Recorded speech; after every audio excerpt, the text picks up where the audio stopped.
안녕하십니까 성도 여러분. 오늘은 제7과 월요일입니다. 말씀의 제목은 메추라기와 만나라는 제목으로 함께 말씀을 나누겠습니다. 말씀 나누기 전에 기도하겠습니다. 하늘에 계신 아버지 하나님, 오늘 저에게 또 하루의 영의 양식을 허락하실 것을 인하여 감사합니다. 우리의 마음과 귀를 열게 하시고 주의 말씀을 받아들일 때에 우리의 마음 가운데 흡족함을 느낄 수 있도록 주여 하늘의 은혜를 더하여 주옵소서. 예수님의 이름으로 기도합니다. 아멘. 오늘 말씀의 제목은 메추라기와 만나라는 제목으로 우리 익히 잘 알고 있는 말씀이지요. 여러분, 사람은 참으로 은혜를 쉽게 잊어버리는 존재인 것 같습니다. 특별히 이 부분의 말씀을 우리가 다룰 때마다 느끼는 것이지만 우리가 하나님께 받은 은혜가 얼마나 많은데 참으로 쉽게도 그 은혜를 저버리고 사는 제 자신의 모습을 종종 발견합니다. 혹자는 말하기를 은혜는 물에 새기고 원망은 바위에 새긴다 라고 하는 그런 말들을 하지 않습니까? 정말로 그런 것 같습니다. 그들은 현실의 문제에 부딪히면 최종 목적지와 약속하신 놀라운 미래를 보지 못했습니다. 이것은 오늘날 하나님의 백성들 사이에도 흔한 문제일 것입니다. 오늘 월요일 말씀에는 출애굽기 16장 1절에서 36절의 말씀을 중심으로 이스라엘 백성들이 불평한 그 이유가 무엇인지를 오늘 살필 것입니다. 또 그 뒤에는 어떤 일이 일어났는가라고 하는 오늘 질문을 하고 있습니다. 여러분, 오늘 본문의 말씀에는 만나에 관한 말씀이 나오고 있습니다. 성경에 등장하는 유혹은 종종 먹는 것과 관련이 있음을 주목할 필요가 있습니다. 에덴 동산에서 타락은 금지된 선악과 열매를 따먹는 것과 관련이 있었지요. 마태복음 4장 3절에서는 예수님께서 겪었던 바로 광야에서의 시험도 사단의 첫 번째 공격은 무엇이었을까요? 음식에 관한 것이었습니다. 에서는 통제되지 않은 식욕 때문에 장자의 권리를 그는 잃었습니다. 이스라엘의 불순종은 얼마나 자주 음식과 마시는 것에 연관되어 있었습니까? 그러니 모세가 후대에게 바로 이 부분을 상기시키고자 한 것입니다. 하나님께서는 이스라엘 백성들의 식량 문제를 해결하기 위하여 아주 합리적인 방법을 동원하실 수도 있었습니다. 예를 들면 사막에 캐러밴 상인들을 보내서 그들이 애굽에서 먹던 음식을 주실 수도 있었습니다. 그러나 우리 하나님은 그렇게 하지 않으시고 듣도 보도 못한 만나를 하늘로부터 내려주신 까닭이 무엇일까 하는 것입니다. 신명기 8장 3절에는 이렇게 기록하고 있습니다. 너로 줄이게 하시며 또 너도 알지 못하며 내 열조도 알지 못하던 만나를 내게 먹이신 것은 사람이 떡으로만 사는 것이 아니요 여호와 입에서 나오는 모든 말씀으로 사는 줄을 너로 알게 하려 하심이라 라고 기록하고 있습니다. 부조와 선지자 295페이지에서는 이야기하기를 지면에 작고 둥글며 서리같이 세미한 것이 있었다. 이것은 가시 같고도 희었다. 백성들은 이것을 만나라 불렀다. 모세는 이는 여호와께서 너에게 주어 먹게 하신 양식이라고 말했다.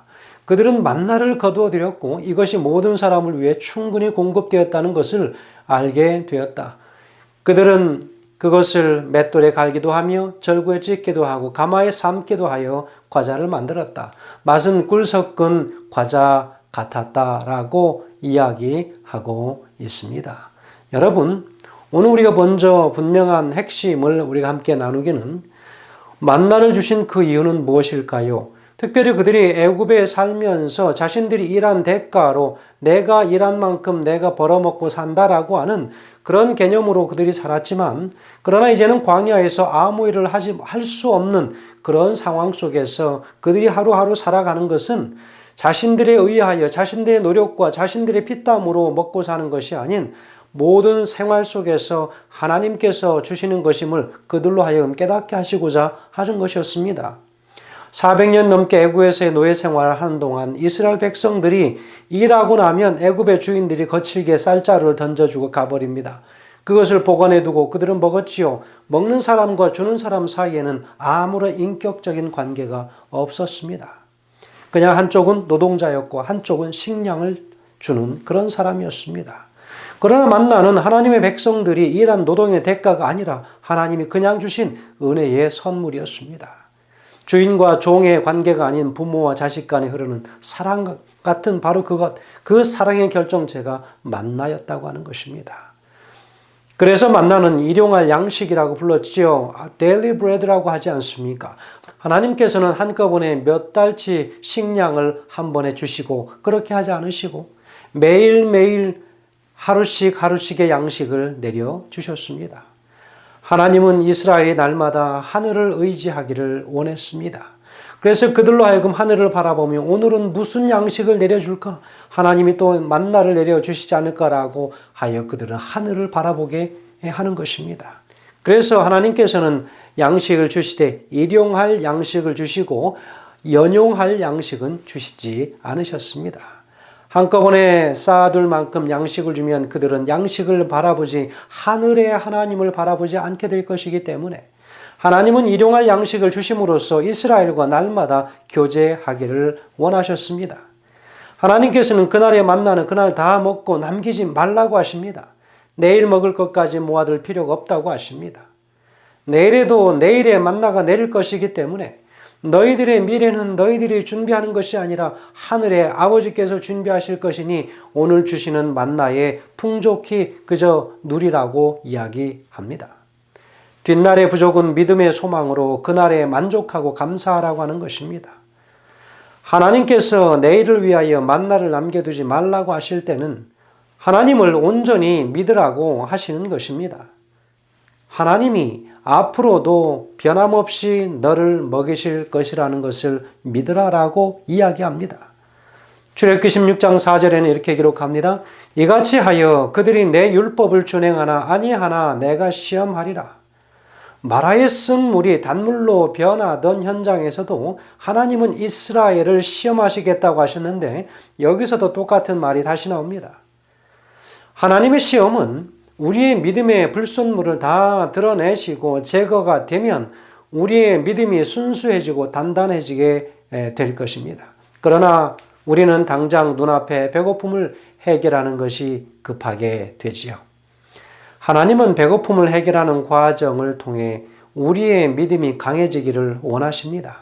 하나님은 우리에게 만나라고 하는 선물을 주시되 우리가 그 선물에 얽매이기보다는 선물을 주신 하나님께 마음을 향하기를 원하십니다. 그래서 만나를 주시면서 그들이 얼마나 하나님의 말씀에 순종하는지를 시험하시는 것입니다. 예수님께서는 요한복음 6장 48절에서 51절까지 말씀에서 이렇게 얘기하시죠. 내가 곧 생명의 떡이로라. 너희 조상들은 광야에서 만나를 먹었어도 죽었거니와 이는 하늘로서 내리는 떡이니 사람이 이 떡을 먹으면 영생하리라. 나의 줄 떡은 곧 세상의 생명을 위한 내 살이다 라고 말씀하십니다. 부조와 선지자 297페이지에서는요. 이스라엘을 먹이기 위하여 하늘에서 내려온 만나는 이 세상 생명을 주시러 하나님께로부터 내려오시는 그리스도를 예표하였다. 여러분 만나는 예수 그리스도를 예표하는 것이라고 이야기합니다. 하늘에서 만나가 쏟아지는 것 바로 예수 그리스도께서 이 땅에 내려오신 것으로 이야기하고 있습니다. 그리고 하나님께서 주실 미래의 축복들을 하나님의 백성들에게 약속하시기를 계시록 2장 17절에서 이기는 그에게는 내가 감추었던 만나를 주고 라고 했습니다. 여러분 그 만나를 먹기 위하여 우리가 하나님을 만나고 하늘을 바라보기 위하여 내 시간을 구별하고 나를 구별하여 드리는 그 일에 얼마나 많은 유혹과 시험들이 있습니까? 매일매일 그 일을 하지 못하도록 우리를 방해하는 일들이 얼마나 많다고 하는 것입니까? 그러나 그것을 끝내는 이기고 주님 앞에 나가면 그날 우리 먹을 만나를 얻게 되는 것입니다. 여러분 애굽식 가치관에서 신본주의 패러다임으로 바뀌어가는 이 과정에 있는 이스라엘 백성들입니다. 배고픈데 만나를 주시는 것은 축복인데 그 축복 가운데에서 하나님은 그들의 믿음을 시험하신다고 말씀하셨습니다. 자동차도 튼튼한지 제대로 작동하는지 계속 중간 상태를 거쳐서 완성품이 나온다고 하지 않습니까?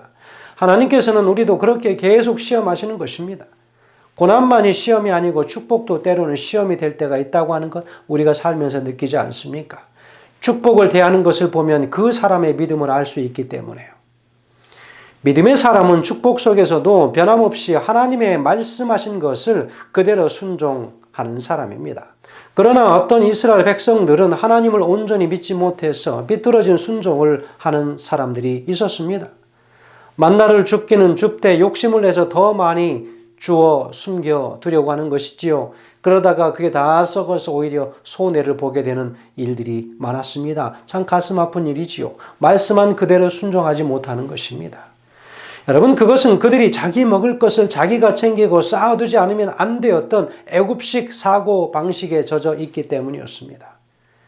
만나를 내일까지 남겨두지 말라는 것은 우리의 오늘뿐 아니라 내일까지 온전히 하나님을 신뢰할 수 있느냐라고 하는 것을 하나님은 보시고 계십니다. 우리는 하나님이 내일도 모레도 변함없이 신실하실 것을 믿어야 합니다. 비슷한 맥락에서 하나님께서는 만나를 주시면서 안식일을 지키라는 명령도 주셨습니다. 출애굽기 16장 23절에 모세가 그들에게 이르되 여호와께서 이같이 말씀하셨느니라. 내일은 휴일이니 여호와께서 거룩한 안식일이라. 너희는 구울 것은 굽고 삶을 것은 삶고 그 나머지는 다 너희를 위하여 아침까지 간수하라고 이야기합니다. 부조화 선지자 296페이지에서는 이야기하기를 안식일 전날에는 예비일로서 그 거룩한 시간을 위하여 모든 것이 준비되어야 한다. 어떤 경우에라도 우리 자신들의 사무가 거룩한 시간을 침해하도록 허락하지 말아야 한다라고 했습니다. 여러분, 안식일에 우리가 대하는 일은 어떨까요? 같은 곳에서 이렇게 얘기합니다. 안식일에 할 수 있었던 사소한 일들을 부주의하게 안식일이 시작될 때까지 미루는 사람들이 많다. 이렇게 해서는 안 된다. 안식일이 시작될 때까지 게을리한 일은 안식일이 지날 때까지 하지 말고 미루어 두어야 한다라고 했습니다. 여러분, 안식일이라고 하면 좋아할 것 같지만 그게 꼭 그렇진 않았습니다. 이스라엘 백성들은 430년 동안 애굽에서의 노예 생활을 하면서 살벌한 경쟁 사회에서 살아남는 것이 몸에 배어 있는 사람들입니다. 오늘날 현대에 사는 사람들과 많은 부분 흡사하지요. 도시 문화를 접하고 바쁘게 살고 노동과 주종 관계로 이루며 살아가는 사람들의 대부분의 삶은 그러한 것이지요. 매일 쉬지 않고 일했기 때문에 쉬는 것이 몸에 익숙하지 않은 것입니다. 그게 애굽식 가치관이었습니다. 어떤 사람은 1년 365일 혹은 일주일 내내 7일을 일한다고 하는 사람도 있습니다. 그래서 하나님께서 안식을 명령해야 했고 훈련시키셔야 했습니다. 안식일을 지키면서 이들은 자신들의 힘으로 사는 것이 아니라 하나님 아버지의 은혜로 산다는 것을 배워야 했습니다. 우리는 먹고 사는 것이 자신에게 달려있다고 하는 것처럼 우리는 착각하고 삽니다. 그것을 우리 하나님은 훈련시키고 계시죠. 그러나 하나님은 안식일을 지킴을 통해서 우리가 사는 것은 하나님의 은혜임을 알려주고 계십니다. 안식일을 지키면 하나님이 내 모든 삶의 주인이심을 알게 됩니다. 그러면 하나님이 아닌 자신을 의지하는 교만이나 일에 대한 집착, 욕심으로부터도 자유할 수 있습니다.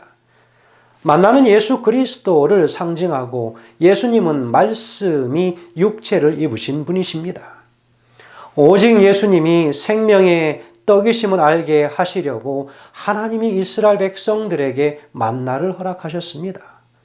요한복음 6장 48절에서 51절엔 이야기합니다. 내가 곧 생명의 떡이로라. 너희 조상들은 광야에서 만나를 먹었어도 죽었거니와 이는 하늘로서 내려오는 떡이니 사람으로 하여금 먹고 죽지 아니하게 하는 것이니라. 나는 하늘에서 내려온 떡이니 사람이 이 떡을 먹으면 영생하리라. 나의 줄 떡은 곧 세상의 생명을 위한 내 살이로다 그랬습니다. 눈에 보이는 만나는 영의 양식, 하나님의 말씀을 상징합니다. 말씀을 통해 주시는 은혜를 상징하지요. 예수님은 말씀을 주심으로써 자기 자신을 우리에게 다 주셨습니다. 신앙은 매일 먹는 생명의 양식, 만나를 통해서 성장합니다. 우리가 날마다 주님과 교제하고 하늘의 양식인 말씀을 매일 먹을 때 우리의 믿음은 더욱 강해지고 깊어지는 것이지요. 아직 광야 생활을 한 지 2달도 채 되지 않은 믿음의 초창기에 있는 광야 학교 수업의 핵심은 모든 상황 속에서 예수님을 발견하라는 것입니다. 만나는 분명히 이스라엘 백성이 광야에서 40년간 머무는 동안 하나님께서 공급해 주신 하늘의 양식이었습니다. 이 선물을 통해서 하나님은 당신께서 창조주이시며 모든 것을 공급하시는 분이심을 알도록 하셨습니다. 또한 하나님은 만나를 초자연적인 방법으로 공급하시는 것을 통해서 제7일 안식일을 지키는 방법을 이 땅에 보여주신 것입니다. 하나님께서는 그들에게 매 주일마다 4가지의 기적을 보여주셨습니다. 만나가 바로 그런 존재였지요. 여러분, 첫 번째는 5일 동안 일용할 양식, 만나를 주셨습니다. 두 번째는 금요일에는 만나를 2배를 주셨다는 것이지요. 세 번째는 금요일부터 안식일까지는 남겨둔 만나가 상하지 않았다라고 하는 것입니다. 네 번째는 안식일에는 만나가 내리지 않았습니다. 성도 여러분, 이 일이 매주 계속 반복하여서 광야에 40년을 그렇게 산다면 여러분, 우리의 삶의 습관으로 배워지겠습니까? 배워질 것이라는 것이죠. 하나님은 이러한 기적을 끊임없이 행하심으로 백성들이 안식일을 기억하고 그날에 하나님의 선하심을 기념하게 하였습니다. 만나를 맛보는 것이었지만 그들은 하나님의 선하시고 거룩하심을 맛보는 날, 바로 그 안식일이었다는 것이지요. 하나님은 말씀하십니다. 나 여호와가 너희에게 안식일을 주었다라고 말씀하세요. 만나는 분명히 예수님이 주시는 은혜입니다. 불평하고 원망만 하고 감사할 줄 모르는 백성들이 만나를 먹을 자격이 있습니까? 없지요. 배고프고 목말라 죽어도 할 말이 없을 것입니다. 그러나 자격 없는 그들은 은혜의 만나를 먹고 살았습니다. 바로 그 은혜를 깨달아 알라고 하는 것입니다. 그래서 하나님의 말씀에 순종하며 살라고 하는 것입니다. 자격 없는 우리도 예수님의 은혜로 살아왔습니다. 여러분, 광야 같은 세상을 살아도 항상 예수님의 은혜가 우리를 살려내는 것입니다. 그러므로 맑은 날에도 흐린 날에도 잘 되든지 못 되든지 항상 눈을 들어서 우리 예수님을 바라보아야 합니다. 그는 우리를 떠나지도 버리지도 않으시는 분이십니다. 우리는 모두 주님의 큰 은혜를 입은 사람들이지요. 어떤 상황 속에서도 주님의 역사하실 것을 믿으며 함께 격려하고 함께 나아가는 하나님의 자녀와 교회의 공동체들이 되기를 간절히 소망합니다. 불순종은 자주 음식과 마시는 것과 연결되어 있었습니다. 하나님은 사람이 떡이 아닌 말씀으로 사는 것을 강조하고 만나를 주심으로 안식일을 기억하게 하시도록 훈련하고 그리고 말씀에 순종하는 방법을 가르쳐 주시고자 원하셨습니다. 오늘 먹고 살아가는 모든 문제, 내가 해결하는 것이 아닌 내 삶의 모든 중심에 하나님께서 우리를 이끌어 가시고 우리를 먹여 살리신다고 하는 것도 기억하시기 바랍니다. 바로 만나를 허락하시고 먹을 것을 광야에 주신 것은 사람이 떡으로만 살 것이 아니요 사는 그 이유는 온전히 하나님의 말씀이 그분의 입에서 나옴으로 인하여 우리가 살아간다고 하는 사실을 깨닫고자 오늘 우리에게 귀한 이러한 시험을 허락하셨음을, 오늘 이스라엘 백성들에게 그 귀한 시험을 허락하셨음을 다시 한번 공유하면서 그들의 삶은 오늘날 우리의 삶이라고 하는 것을 우리가 분명히 기억하면서 바로 그들에게 한 이야기는 바로 오늘 이 땅을 살아가는 바로 우리를 향하여 주신 말씀임을 다시 한번 기억하며 오늘 주님과 동행하시는 그런 하루가 되길 간절히 바라면서 말씀을 드리겠습니다. 기도하겠습니다. 하늘에 계신 아버지 하나님, 오늘 저에게 주신 귀한 말씀의 은혜를 감사합니다. 순종할 줄 모르고 감사할 줄 모르고 은혜를 잊어버리고 살아가는 우리들에게 다시 한번 이 말씀으로 우리의 삶을 깨우쳐 주시니 감사합니다. 오늘 그 은혜 감사하며 오늘 말씀 따라 순종하며 살아가는 하루 되게 하시기를 예수님의 귀하신 이름으로 간절히 기도합니다. 아멘.